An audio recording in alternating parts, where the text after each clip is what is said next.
Hey, what's going on, everybody? This is Tyrone back with Tech Life. And like the saying goes, you shouldn't fight fire with fire. In this industry, in the wireless industry, you have to fight money with money. And for well over a decade, T-Mobile just didn't have the money to fight against its competitors. Well, that's about to change. So like I said, this is a bad negative day for T-Mobile. Let's just call it what it is. Like I said in the video earlier, this is going to be likely for the next few days. T-Mobile is going to take a lot of bad publicity, lots of negative PR, but they're going to do it. They're going to go through with it. They're going to see it through. And, we'll see what the effects are at the next quarterly earnings and probably the next several quarters. So I myself got hit with an increase, and I am on the highest plan besides the Go 5G Next. I'm on the Go 5G Plus. So for me, my voice lines did not increase, but my connected devices did increase by the $2 per month per line. So that's how T-Mobile is kind of getting away with it. They're using different codes to increase the newer plans, like Magenta Max. If you've gotten a text that your lines are going up by $2, it's connected devices like smartwatches, tablets, sync up, whatever you have as a connected device, T-Mobile is increasing that as well. So they're pretty much increasing pricing across the board. Unless you are on a newer plan and you don't have any connected devices, of course, then your plan is not going to increase. But if you are on a simple choice, the T-Mobile One, those are going to increase at the voice line level, $5 per line, as I mentioned in the previous video. But between now and then, I also got a text that my lines are going up. I just got a smartwatch, so I'm just going to endure a $2 increase, which is not bad. But like I said, T-Mobile has to fight money with money. And even today, as the merged company and all the synergies that T-Mobile has been able to create with the merger, the leading 5G network, quote unquote, the bigger growing company that they are now, they still really don't have the same type of margins as AT&T and Verizon. And I'm not just putting that out there. I checked. I'm the fact sheet. I looked it up. Right? And it's clear as day. T-Mobile just can't compete. Verizon and AT&T can still post a $17-18 billion free cash flow, and they can still spend capital at that same range, 17, 18, 19, 20, 21 billion, because of the revenue and the type of margins that they have. T-Mobile can't do that. So that's why T-Mobile is talking about capital light. They're not talking about capital light because they have to. Because they want to. It's because they have to. They can't right now. They can't go up to 15, 16 billion on CapEx and the free cash flow remain where it is. If they go up that high on CapEx, they have to take that from the free cash flow. But with this, who knows where they end up? Depending on the churn, and the churn is going to go high. I don't care what they tell you publicly, it's embedded in our numbers. We see the churn going up X amount of basis points. No, it's going to go higher than what they're projecting.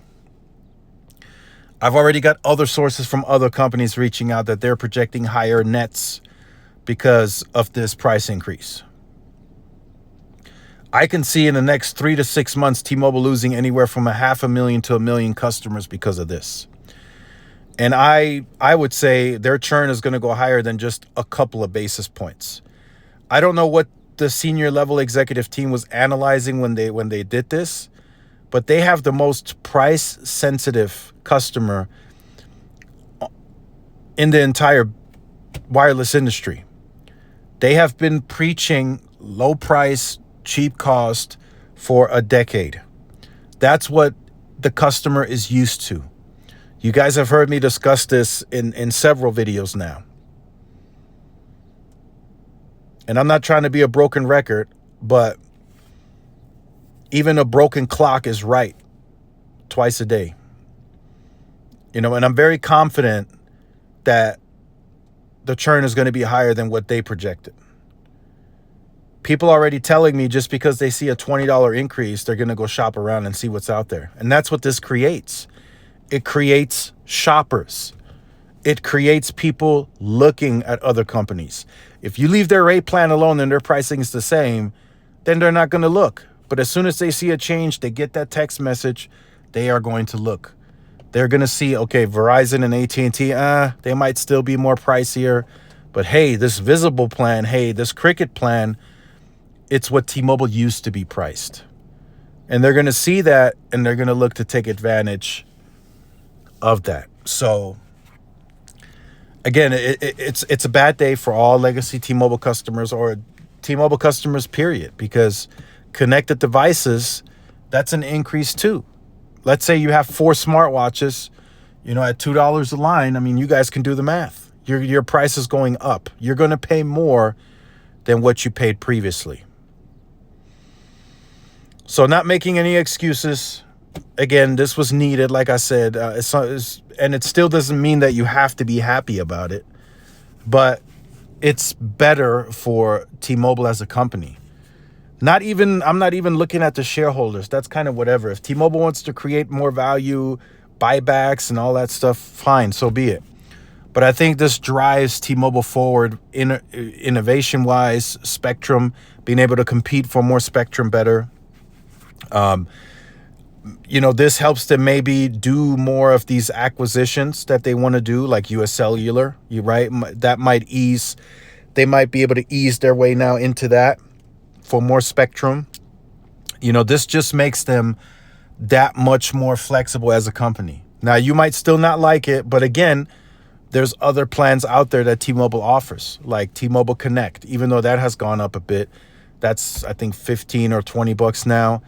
You can lower your pricing if you choose to. You can cut off and disconnect some of your connected devices. I mean, you are the customer. You have that option, and you can make that change. So let me know your thoughts on all of this in the comments. I mean, it's a crazy day. There's more content coming. I mean, business lines are going up. People are asking, okay, what business plans, how much? So all of that will have to be discussed. Likely we'll make an even longer video tonight on this. This is a big deal. And I know Verizon and AT&T have raised prices too. And they've raised prices even more frequently in recent times. But they, T-Mobile hasn't done this really in more than a decade, or roughly a decade, right? So this is an increase to their core pricing, not fees and none of that stuff. This is an increase to the core pricing, and I think that's why people are making that more of a bigger deal. So let me know your thoughts in the comments. Like, share, subscribe. Just quickly, for those of you who are saying, maybe T-Mobile could have done it differently. They could have tried to entice and create more value to get people to move to newer plans. They've tried all that already. They've been trying that for years now. They could barely get Magenta Max to 20%. They've included a bulk of perks. Like I said, they have the most price sensitive base, so that's not going to work anymore. So they had to just increase price. So let me know your thoughts in the comments. See y'all in the next one. Peace.